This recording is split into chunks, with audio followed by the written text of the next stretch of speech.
one of my crew, or my head crew member, she's a huge inspiration to me, and she's been in the sport for a long time. And she's just been a mentor to me. But anyway, she was like waiting for me on the Hagerman Road to like kind of cheer me on there. And she's from Russia and has like this really thick Russian accent, and she didn't have a headlamp on or anything. And we turned the corner, and I was like already kind of starting to get like sleepy, and we're like running down the road, and I just hear her voice in the dark. It was like, Annie, you have to run, Annie. And I was like,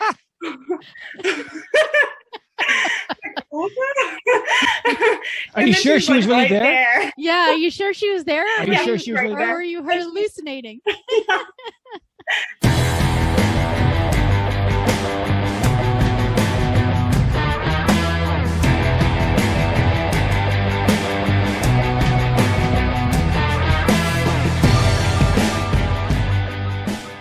And we're back. It's been a while. It's been a while, yes. But it's been busy. It's not like we were just, lazing around. Well, you went away for 3 weeks for the Monarch Relay. I sure did. And how was that? It was awesome. We had a great time. 3 weeks on the road. There was a team of 4 in an RV. And we had amazing runners from all the way from Peterborough down to Lake Ontario, across Lake Ontario over to Lake Erie, which I absolutely love. There's so many places along Lake Erie that I definitely want to go back to. All the port towns are amazing. And then we headed over to Windsor and Leamington and Point Pelee. Wow. And then back up through London to Barrie 3 weeks later. So it was 1,800 kilometers. And we had about 60 runners. 60 runners, wow. All in the name of Monarch Butterflies. It was pretty awesome. And you raised... We raised over $10,000 for Camp Kawartha. That's right. Through the virtual, which is still available. If you want to check out our virtual, we'll send you a beautiful medal and a neck gaiter.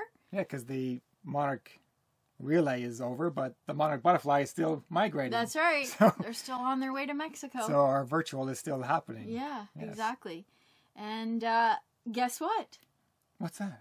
I met a fan of our podcast. You met our only fan? Our only fan. Shout out to Adriana. She was one of the runners on the day that we were in Point Pelee, which really was one of the highlights of the entire relay. If you haven't been to Point Pelee, you got to get there. But the first thing she said to me was, "Hey, Shark Runner, where's Ultranorm?" And I was like, what? It was so awesome. When you told me that, I was like, wait a minute. Someone's actually listening to this? Because our own mothers don't listen to this. That's right. To this podcast. So thank you, Adriana, because you really made my day. And Norms. Our one fan. Our one fan, yeah. Awesome. And what else is going on? What all of our other events are virtual now because the season's over. Mm-hmm. But so they're all kicking out. Just check out GottaRunRacing.com to see what's up there. Yeah, and the season may be over for running, but it's still on for us in terms of planning and making some adjustments for next year. So we're excited to have an announcement about that at some point in the future. Absolutely. Yeah. And who's on today's podcast? Well, indeed, Annie Hughes. Who's now, Annie Hughes? If you haven't heard of Annie Hughes, get your head out of the sand because she's had one epic year. She's an up-and-comer ultra runner. 23 years old. From Leadville. Living in Leadville. Well, living in Leadville now. Yeah. And not only did she win Leadville 100 this year. Being the youngest person to do so. Youngest lady, yes. Mm-hmm. But she followed it up with a win at Moab 240 in October. 6 weeks later. That's right. Said, hey, why not? Let's just throw it in there. So let's see what she has to say. Can't wait to hear what Annie has to say about this epic year coming up. Welcome to the podcast. Thank you so much. Have you already been out for a run this morning? Oh, I was going to actually go to the group run, but it starts at 6:30 and it snowed. So I think I'm going to do it after the podcast. All right. Well, let's get right into it, if you don't mind. Yeah. So obviously you've had a very successful year in trail racing. You started out in May with a outright win at the Collegiate Peaks Trail Run, and you followed that up with another major coup at the Leadville Trail 100. Just a small race. Just a little one in your now hometown. And then only a short few weeks ago, the Moab 240. So that's quite the progression in a very short period of time. So congratulations, first of all. Thank you so much. But before we get into the details of Leadville and Moab, let's go back to the beginning.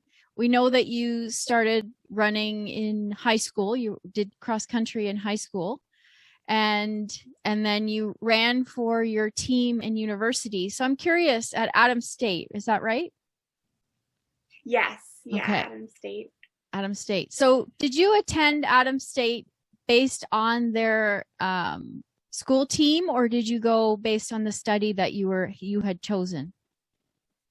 Based on the team, actually, I really wanted to go to CU Boulder. Mm-hmm.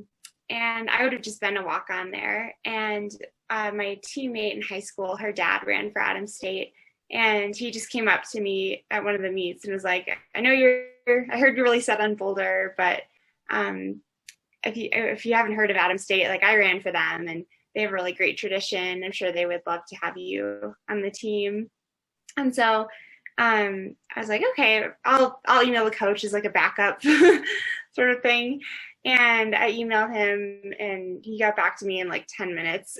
Whereas like the CU coach would like take like weeks to get back to me. And he's like, oh my gosh, Annie, we've been trying to get a hold of you. Like you've had a great season. We'd love for you to come visit. So I went and visited and just ran with the team one day, and he offered me a scholarship. So I was like, I'd go see you and be a walk-on, or I could like get a scholarship at Adams, and they have a really great program. So yeah, I decided to go there, and Right. didn't last super long. I was really intense about it and into it my freshman year, and then my sophomore year I kind of discovered the mountains and was also just getting really burned out in cross country and track, and that's kind of when I made the switch to ultras and trail running. Right. What were you studying at Adams State? I was studying business. Oh, okay. So I did that for 2 years, and yeah, I kept the same major that I was planning on. Like I wanted to study business at CU too, so that stayed the same. But yeah, I was really excited for college because I wanted to run the 10K because that was like the longest distance they had on the track, and I was really excited for that. And I ended up quitting the team right after my sophomore year cross country season. So I never actually got a chance to run the 10K. But I always thought I'd go through the traditional, like run through college, then and run like the longest distances, like 5K, 10K, and then move up to half marathons and marathons, and then move up to ultras. But yeah, I got really excited about the mountains, and I was just like, I don't really have a desire to run a marathon because it would be like my college training on steroids. And like the road marathons, I feel like are just so intense. So that's kind of how I was like, I think I should I don't know what I'm waiting for. I might as well just jump into running ultras. So you knew you had the ultra bug this whole time, and then you decided to do the Collegiate Peaks Run. Is that right? Yes. Yeah. That was your first ultra? Officially? Oh, my first ultra.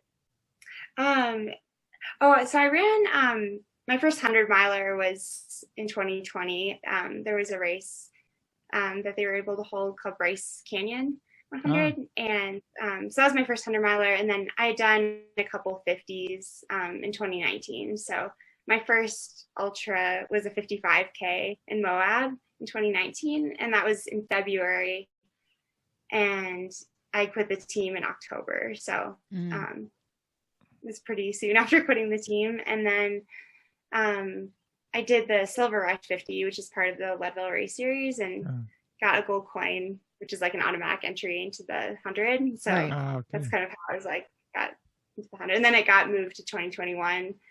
But I don't think I would have won if it had been in 2020, because it would have been my first 100.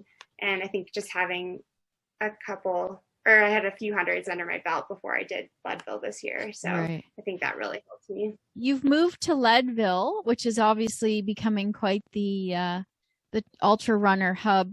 Why and when did you move there?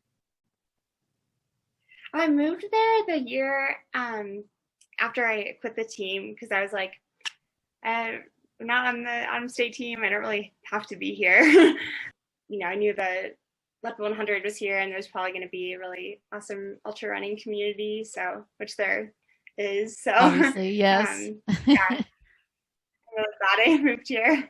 So, what was it like showing up to a group run one day, and there's Courtney Dauwalter coming out to do the run with you guys? Like, what did that feel like? Obviously, she must have been an inspiration to you before you got there. So now she's a neighbor. So Yeah. what was that like? Yeah. You guys are living down the street from each other? Yeah. Oh. Yeah, it's pretty crazy.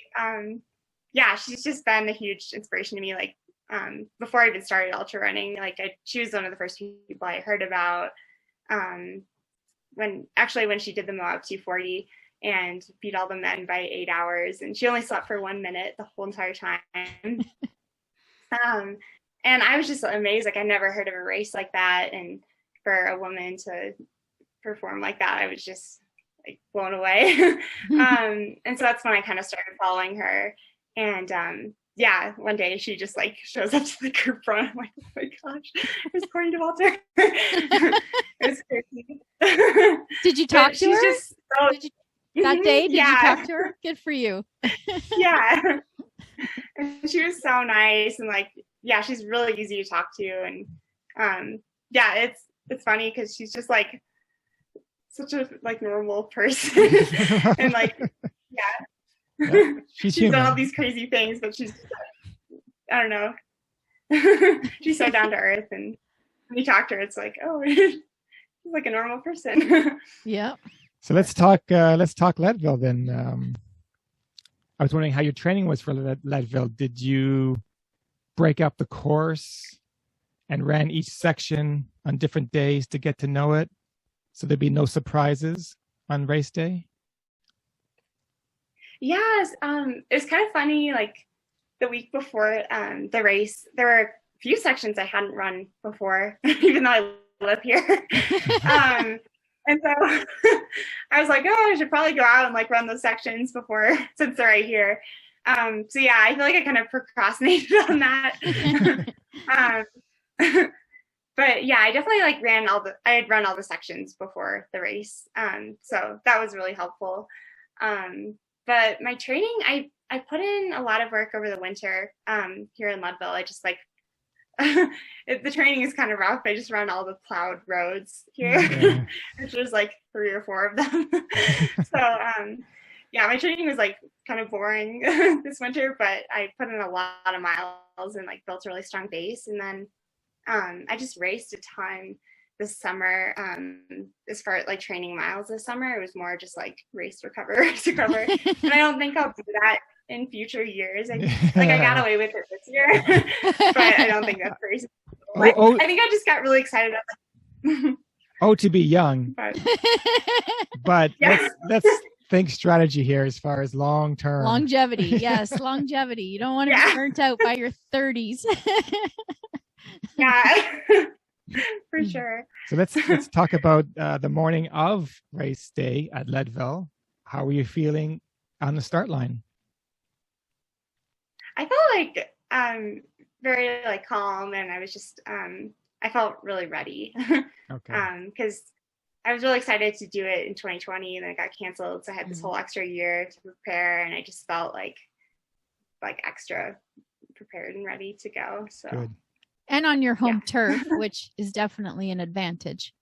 So what part of the course were you excited about, and what part of the course were you not looking forward to, if you can think back to that?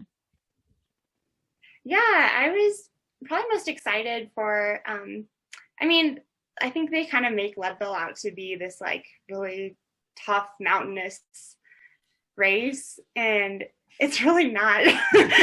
There's like one section of climbing.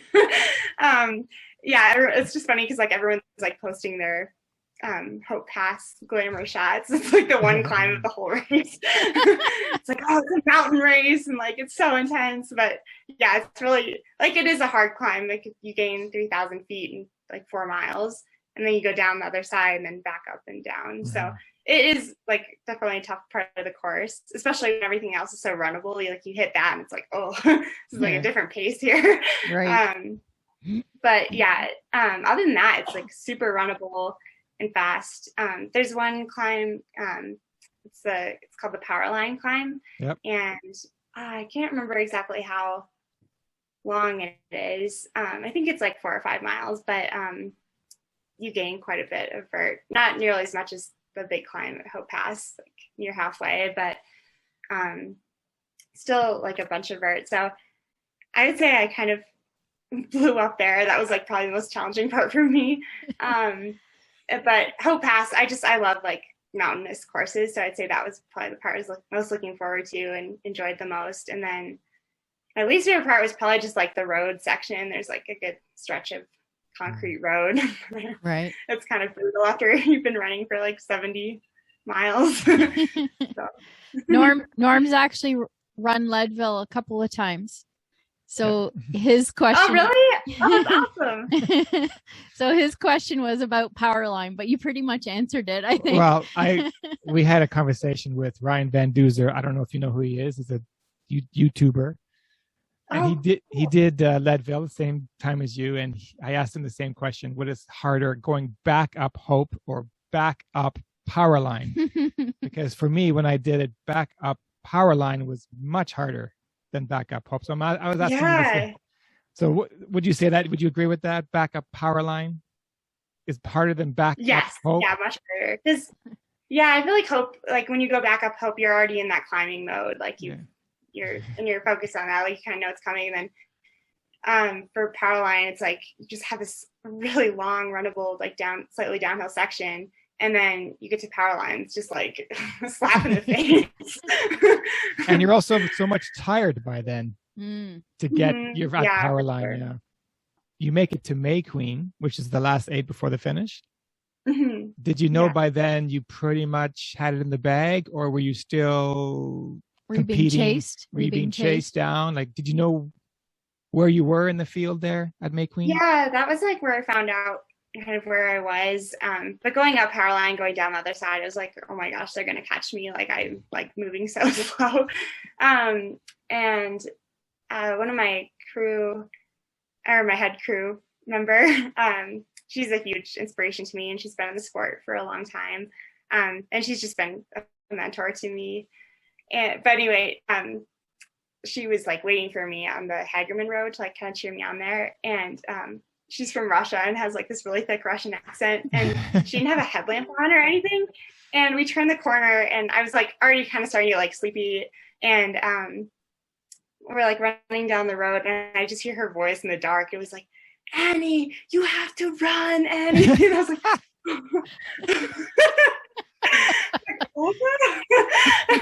Are you sure she was really there? Yeah, are you sure she was there? Are you sure she was really there? Or were you hallucinating? Yeah.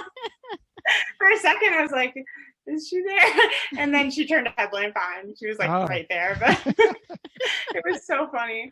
But I bet it worked. But yeah, it worked. And then I got down to May Queen, and I found out the next female was 30 minutes behind me, and she'd been 20 minutes behind me at the Outward Bound aid station. So I blew up on Powerline, but I guess I didn't blow up as much as they did. Everyone blows up on Powerline. So. Yeah. And I was like 30 minutes, like there's 13 miles left, like there's still a possibility they could catch me. And so I just became like really focused on like trying to run the entire way back. And by the time I finished a whole hour ahead of the next female. Wow. So. And when you crossed the finish line, you became the youngest ever to win Leadville. Female. Yeah. How did that feel like? Did you know that was going to be iconic? That you broke some records? Yeah, it was cool. Yeah, I didn't realize that until after the race, but Oh. yeah, it was really special, especially like living in Leadville now, and definitely feel like part of the community. So it was cool to represent the locals, and And yeah, it was really special. Anton Krupicka was also 23 when he won Leadville, so that's a bit of a milestone. Yeah. Did you I saw that. did you see him at any point in the race? Coming back down Hope, maybe? Yeah.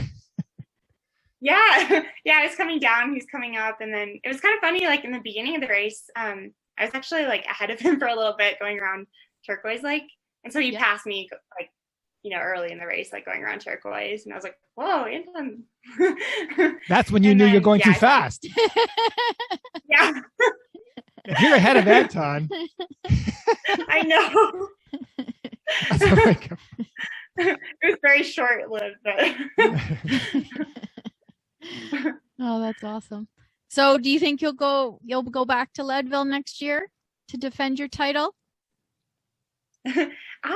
I think I deferred to 2023, so I think I'll go back in 2023, but I want to see if I can get into UTMB next year. So yeah, that's kind of my hope for August. Well, I have to say that you beat me by only 7 hours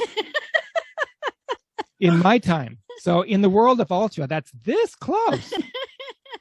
7 hours, this close. Oh gosh. So you and I were neck and neck. That's true. Like, hours is actually like, if you relate it to like running a 5K, it would be like a couple minutes. So, yeah. There you go. Exactly. Now we're moving on to the next big adventure, which was Moab 240. Were you looking at Leadville as sort of a training run for Moab, or was Leadville your A game and you just thought, well, I'm trained up to 100-mile. Let's see if I can extend that a little further. What was your thought process there? Yeah, I would say like Leadville and Moab were my two like A races of the whole season.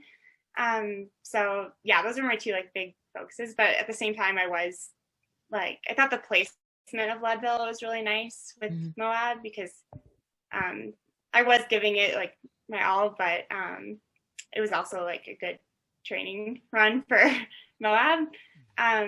So I had a week off after Leadville, and then just eased back into it really slowly that next week, and then jumped into like normal training for a few weeks, and then a down week, and then I had Moab. So I felt like I got like a good long effort in, and then good recovery and a few good weeks, and was ready to go for Moab. Moab was like my dream race. Like ever since I heard of Courtney Dauwalter doing it, I was like, I want to do that someday. And so yeah, I guess after doing the collegiate loop, it kind of made that seem possible. So that's why I signed up for it. Did you pick Courtney's brain on how to attack Moab? Yeah, she was super helpful. She even offered, she was like, I'll sit down with you and work on your pace chart. And yeah, she was just so kind. And yeah, she was a huge help when I was preparing for that. So what were your nerves like on race morning at Moab? What did that feel like? Because obviously there might have been a few people who recognized you now as the winner of Leadville. So did you feel a bit more pressure, or were you just taking it all in, like, I'm here, I can't believe I'm on the start line kind of thing? Yeah, it was definitely one of those things where I just like couldn't believe I was there, because I've been dreaming about it for a long time. And then I also didn't think I would do it as soon as I did. So it was just like, wow, I'm here already. Like, this is so cool. And such an amazing opportunity. And yeah, it's a new distance. So I wanted to be competitive, but I also like the goal is just to finish, like, no matter what, like, even if it took the full 5 days, like I was going to get to the finish line. And yeah, I also didn't really process like how far I was about to run at the start line. It wasn't until I got like 70 miles in, I was like, dang, like this is a long ways. Like I'm gonna be out here for a while. But yeah, I guess it was a similar feeling to Leadville. I just felt like really calm and like ready to go, and was just excited to start and get going. But yeah, I also like couldn't believe I was finally there. So I kind of planned Moab, where I didn't have caffeine for the whole month before the race. And so my plan was to like have some coffee the second morning. Yeah. So 24 hours in. And I ended up just it was the same thing as Collegiate Loop, like just exhausted that first night.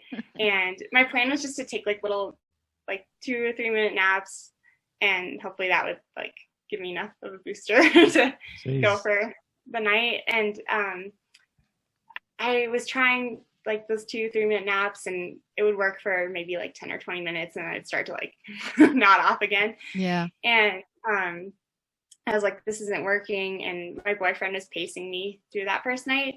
And he's like, okay, let's just try like a 10-minute nap. And so slept for 10 minutes on the side of the trail, and it's like raining. And he's standing over me trying to block the rain. Oh, boy. I was sleeping on the side of the trail. It was really cold when I woke up, and that worked for a little bit longer, like maybe 30 minutes. And then it was like, keep my eyes open again. It was just so frustrating. And we got to the aid station at mile, I think it was like the mile like 80 aid station. And I slept there for 30 minutes. They had little cots at the aid stations where you could sleep. And it actually worked out really well, because while I was sleeping, there was like this torrential downpour. Oh. And if we'd been out in that, like if I had gotten through the aid station more quickly, and like we were like, that would have been really brutal through the night when it's cold and stuff like that. So that kind of worked out that I was sleeping through that.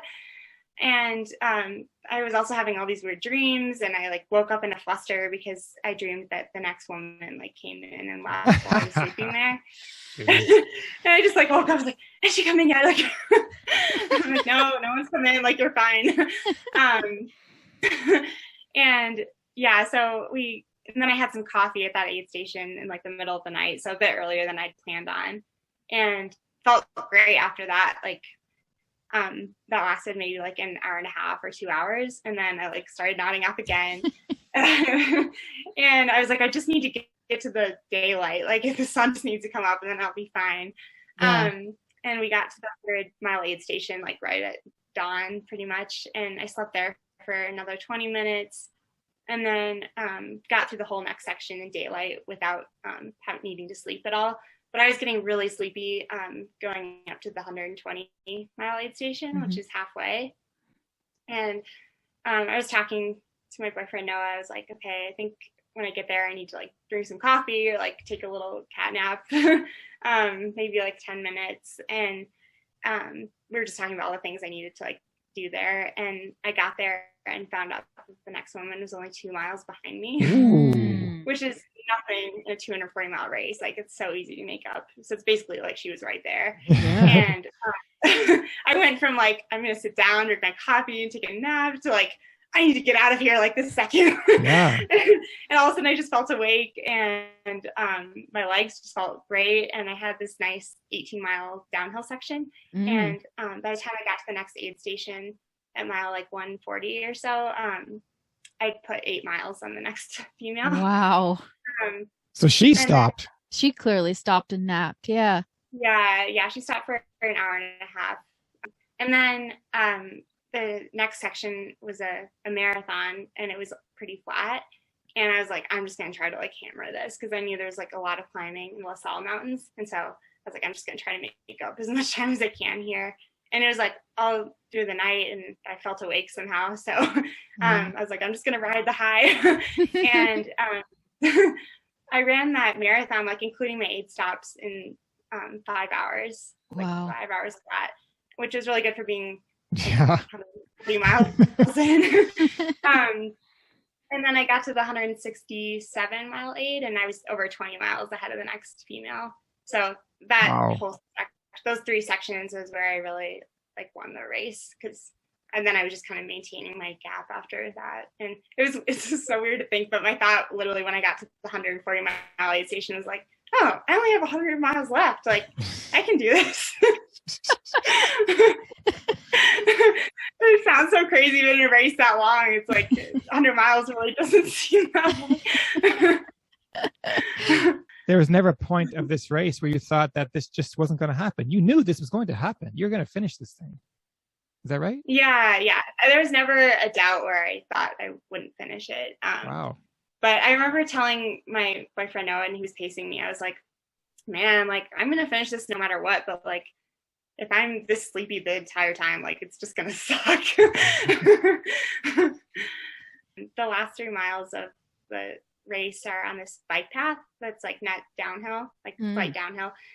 And I turned to my pacer. I was like, how long do you think it'll take us to finish? Like, we only have 3 miles left. He's like, oh, probably like an hour. I was like, really? An hour? I was like, that's so long. He said, well, and that's like the pace that you're moving. I was like, I think I can finish in under an hour. And he's like, okay, well, you're gonna have to pick up the pace a lot. And I started running like 7:30 to 8-minute pace. Wow. Yeah, I ran the last 3 miles in like 26 minutes. You did not. Yeah. You always sprint to the finish line. You always sprint to the finish line. 26 minutes I was of just like, 5K at the end of. I was just ready to be done. I was like, I need to get this over with. I'm like so ready to just go to sleep, and like I've been out here for days and nights. And then I think it's also just like a different muscle group, like when you're running that pace versus like that really slow pace that I was running. So it like felt good to change it up, honestly. Yeah. And then also like, yeah, I was like finishing the race, and it was like really special. And yeah, it was an exciting feeling. When you finally crossed the finish line, were you sad that the adventure is over? Part of you was sad? Or Or even the week probably after, sad. right? The week after, did you have a little bit of a depression? Of that depression going on a week after? Yeah. Yeah, I think so. That does kind of happen for like longer races, I feel like.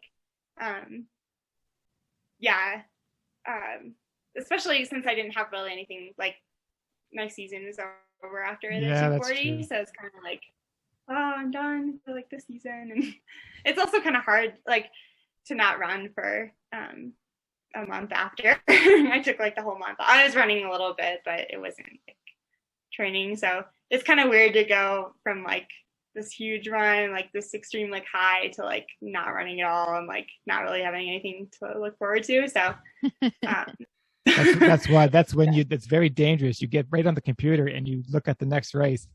So what would be the exactly. future? What is now coming up for you? I signed up for Cocodona. Oh! We knew that. We were just waiting for you to say it.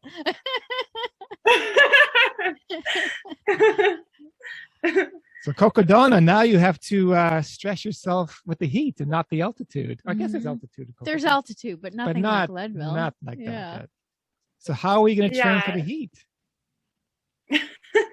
Well, it's going to be pretty hard training in Leadville all winter to train for heat. So yeah, I'm going to have to figure that out. Well, we did chat with someone who did finish Cocodona, Noel Kingston, on our podcast. You should pick his brain. He can tell you everything about it. Oh, yeah. Yeah, I'll have to listen to that. Yeah. I Sounds love like a great adventure, for sure. It's just an awesome adventure, yeah. Well, this has been awesome. Yes. Thank you so much for joining us. We really enjoyed getting to know you. And thanks for getting up so early for us. Oh, yeah, of course. So we like to end our podcast with rapid fire questions. So if you don't mind indulging us, we're just going to ask you a few fun things, okay? Okay. All right. So let's get going here. Now, this might be going back a while because of COVID, but what's the last concert you went to? Oh, I think it was the Jungle Giants. And it's actually right before COVID. Oh, okay. So, Jungle Giants. Yeah, they're an Australian band. All right, cool. We'll have to look them up. Yeah. Yeah. Do you have any tattoos? I don't. No? I can't think of anything I would really want. So, and it sounds painful, and I don't know. I don't think I could be committed to like having one thing for the More rest of my painful life. than So. running. 240 miles. Yeah. I know. That's not going to fly. What's your worst habit? Ooh, I think there's two things I really want to work on, and one is like I just am bad about drinking water.